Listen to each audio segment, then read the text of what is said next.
Thanks for staying with us. Now, over the past 6 decades, the tourism industry has seen much investment around the world, created lots of jobs for people. The story is not exactly the same in Ghana, as the challenge has been how to sustain and harness the full potentials of our tourist sites. As the world celebrates Tourism Day today, Joy News' Faustina Safo paid a visit to some tourist sites in the country to gain an understanding of how managers are surviving.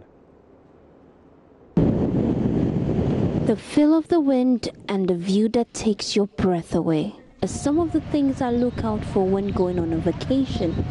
But what do you look out for? I met Franklin Prempeh at Bojo Beach.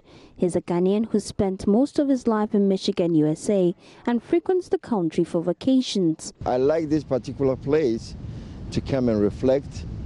The beach is very quiet and the people are nice. And you don't have people hustling you and selling stuff, and that makes me come here and meditate. Chinese tourist William Dan has been in the country for over a month.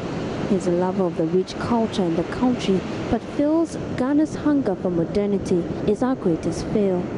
They have their own style, they have their own culture, but there's not much promotion. I've been here for like a month already, but a lot of the places I visited, I have to find out myself. There's nobody told me. I can't ask anybody about it. Some of the places like the Old Lighthouse, I have to ask people many times before they even know what I'm talking about. When I ask people where can I visit, they probably won't mention this place. Sometimes I ask around and then they just point me to some of the more modern, like Accra Mall or places like that. Derek Jarrett is a Jamaican. His first visit to the country was in 2001.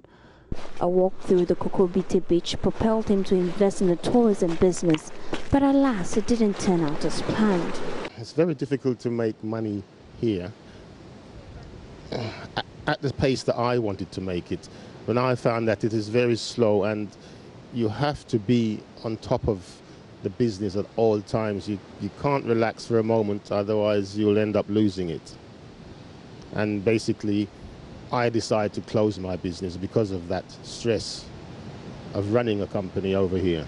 I think being a foreigner in Ghana and trying to do a business is like jumping into a quagmire. Because if you can't speak the language, anywhere you go, someone wherever you're speaking to is going to be trying to get money out of you for nothing. Meet Charles Aite Aman. He's the assemblyman for Botiano Ablako and owns the Lakeside View Resort. He says a cut down of taxes would help. Normally, when it's beginning of the year, it slows down, but from about June up to this time, it's catching up. It's good. We pay a lot of taxes to government, so we are also looking forward to see them coming in to at least assist. So soft loans and what have you. If it comes in, we can also employ more. Bojo Beach is named amongst Ghana's top tourist sites and has been in existence for 10 years now. Berma Opongo, who is the owner of Bojo Beach, he shares some of the highs and lows of managing a tourist site in Ghana. The patronage has gone up from the day we started till now. We are well rated. A lot of people who come here like the environment, they like the cleanliness, they like the friendliness of our employees, and also the security aspect. So we've been very fortunate.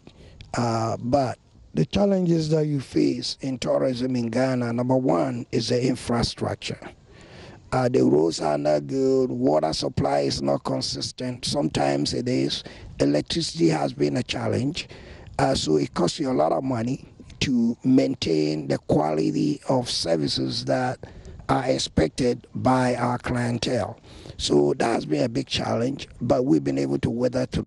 Stakeholders believe an increased interest in domestic tourism will change the fortunes of the industry. Reporting for Joy News, I'm Faustina Safo.